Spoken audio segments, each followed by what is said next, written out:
ہم اللہ کے عاشقوں میں زندہ رہیں گے، ہم ہجرت کر لیں گے۔ جو ہماری داڑھی کو اور ہمارے کلچر کو اور تہذیب کو، اتباع سنت کو اور اللہ پر خدا کاری کو برا سمجھے گا، ایسے ماحول کو ہم طلاق وہاں سے ہجرت کریں گے۔ اللہ تعالیٰ فرماتے ہیں قرآن پاک میں کہ جہاں تم میرے فرما بردار نہ رہ سکو وہاں سے تم ہجرت کر لو۔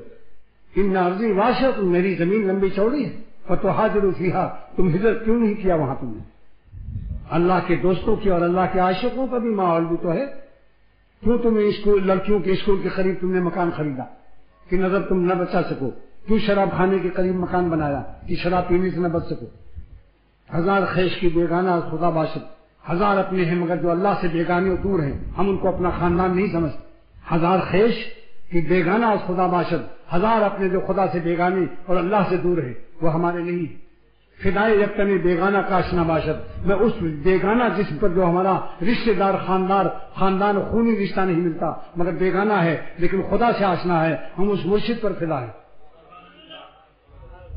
اگرچہ ہمارا میمن نہیں ہے، وہ مرشد جو ہے گجراتی نہیں ہے، میمن نہیں ہے۔ یہ راستہ عجیب ہے، یہ راستہ اللہ والی محبت کا راستہ گجراتی اور میمن اور پٹھان اور شیخ اور بنگالی اور سندھی اور پنجابی نہیں دیکھتا۔ کیوں؟ کیونکہ یہ طبقہ جنت والا ہے اور جنت میں سوا نہیں ہے۔ جنت میں گجراتی میمن کوئی زبان نہیں سوائے عربی زبان کے، تو جن کو جنت جانا ہے ان کو اللہ تعالیٰ یہیں سے جنت کا ذوق اور جنت کا مذاق اور جنت کا ان کے دل میں مناسبت عطا کرتا ہے۔ بتاؤ جنت میں کوئی صوبہ ہے؟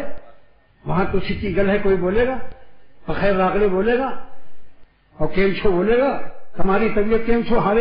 ہارو چھے دعا چھے سارو چھے مزے ماں چھے، سب عربی زبان۔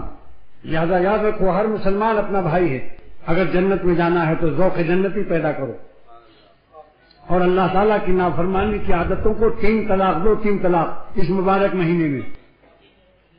3 طلاق جب ہو جائے تو پھر دوبارہ اس عورت کو پا سکتے ہو؟ تو گناہوں کو 3 طلاق دو تاکہ دوبارہ ان گناہوں کو گلے نہ لگاؤ۔